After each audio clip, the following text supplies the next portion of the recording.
ladies and gentlemen. It gives me much pleasure to be here this afternoon. Firstly, to get a check from a motor vehicle company is a big deal, as you know. They don't necessarily have the best reputation. You know, in Australia they did a survey a few years ago, and they did a survey to see which was the least most trusted profession. And in Australia, the least most trusted profession were car salesmen. The next one were lawyers. So I think the reputational interests numbering would be very different in Fiji, I think.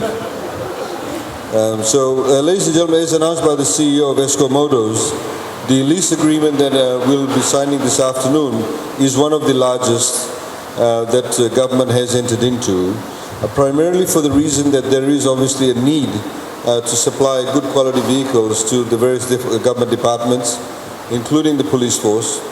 The police, from what we understand, requires about 90 new vehicles, 90 to 100 new vehicles. And we will ensure that the Fiji police force gets the full complement of vehicles at least by the end of the first quarter of next year, given when we expect the entire shipment to be in Fiji, and we look forward to ASCO Fiji pushing that with Toyota in Japan. As also was highlighted by the fact that the CEO said that given that the police force will be getting 19 new vehicles this week, and in order for them to increase the policing, the patrolling during the Christmas period, we've reached an agreement with ASCO Motors that the vehicles that had been returned by various government ministries, is about 38 of them, they'll also be supplied to the Fiji police force, hopefully by next week, Monday. You'll get there too, Commissioner. So you could also use those vehicles in the holiday period. And as soon as the new vehicles arrive, we'll take those back and give you the new vehicles. Ladies and gentlemen, a lot of people have, not a lot, but some people who perhaps do not understand the economics of it, have questioned the reason as to why vehicles are being leased. One of the reasons why, of course, vehicles are being leased is because, unfortunately, many previous governments did not address the need to give all the different ministries, including the police force, the full complement of the vehicles.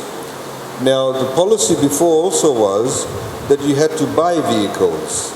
Now, assuming if you bought 300 vehicles at, say, $100,000 each, and you bought them in the beginning of the year, you can imagine the enormous impact it would have on the budget. So it would mean that we need to be able to reduce budgetary allocation in other areas, and perhaps in the operational areas of things too.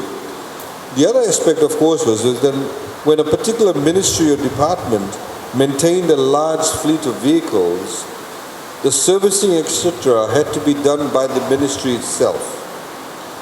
So you had, for example, larger ministries like health, agriculture, the Fiji police force, they had their own garage, you had mechanics, you basically started to divert away from the main focus of that particular ministry.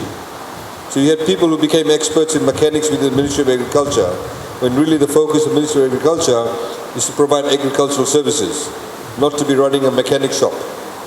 Now, what also happened is that, for example, if a vehicle had an accident, and say the front fender went or the one door went, that would be parked because perhaps there's no budgetary allocation to fix the vehicle, because they had no budgetary allocation for the year.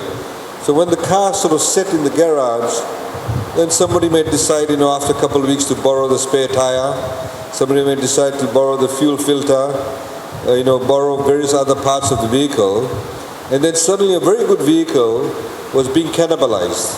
So the value of that asset went down, and then government was left with an asset that had depreciated significantly.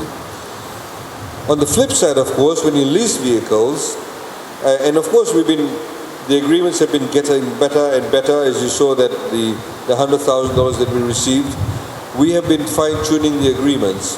By leasing vehicles, we are able to get, say, 300 new vehicles next year. So hopefully all the major ministries will be satisfied with the number of vehicles that they have, and they'll be able to deliver the key deliverables. The second point is, when we are leasing new vehicles, they are brand new vehicles. And after a period of 3 years or 4 years, whatever the case may be, they are returned to ASCO Motors. What does ASCO Motors do? ASCO Motors actually sells those vehicles to members of the public. So you have ordinary Fijian citizens who are able to access brand new vehicles, only 3 or 4 years old, for their own personal use or for the small businesses, which means that they are getting new vehicles for their own use. Otherwise, normally, they would be buying second-hand vehicles from Japan. Sometimes, we don't know how the speedometer sometimes gets fiddled around with. So here you have a vehicle that's been serviced for 3 or 4 years by ASCO Motors, which you're able to buy. The third point, of course, is that by encouraging new car dealers, you're also getting them to invest in mechanics. As you know, after the 87 coups and 2000, a lot of the good mechanics in Fiji migrated. A lot of them left, and as they will tell you. Now, because you are getting brand new vehicles being bought through ASCO Motors and various other dealers, it is their responsibility, and indeed it becomes commercially necessary for them to invest in training their mechanics, sending them to Japan, making sure that we are happy with the delivery of service. Because obviously ASCO knows if the service of their service delivery is not good, we can move to another dealer. So this has a multiplier effect in terms of what we are doing. It's not just for government's purposes, but for the overall economy, it is a good system. So I'd like to thank ASCO Motors. There was very tough competition. A number of dealers had applied for this particular tender that we had called for. We still think there's room for improvement, and I'd like to thank ASCO Motors for they've actually been one of the major suppliers for government vehicles. And we look forward to working together in collaboration with them. And today, of course, we'll be signing the agreement. The agreement also ensures that, apart from the normal servicing that's done by ASCO Motors, that we have comprehensive vehicle insurance now for all our motor vehicles. Whereas previously, when we did not have insurance, so when there was an accident, we didn't wait whether there's a budgetary allocation or not. Now, all has insurance, which means vehicles get fixed up really quickly. It means the vehicles are off the road for minimum time. And again, we're sort of modernizing the entire approach to vehicle management. We're also hoping from next year that apart from the police force, which needs obviously different colors and because of their work themselves, but we're hoping to get uniformity with all the different vehicles in terms of color. So we are hoping that all the ministers should have one color vehicle, the permanent secretaries and the general operational vehicles should all have one color, which makes it a lot easier to deal with. I mean, the police, of course, they do a lot of incognito, clandestine stuff, so they all should not be recognized by one vehicle color. But that's what we are hoping to do, because again, the maintenance cost is reduced. The fact that the supplier will know, okay, we need to only supply white, so they keep all that stuff that's related to white color in stock. So these are some of the new things that we are doing. I would like to thank ASCO Motors, and I know the CEO actually went out of his way to negotiate directly with Tokyo in getting this agreement across the line, because we negotiated very tough with them.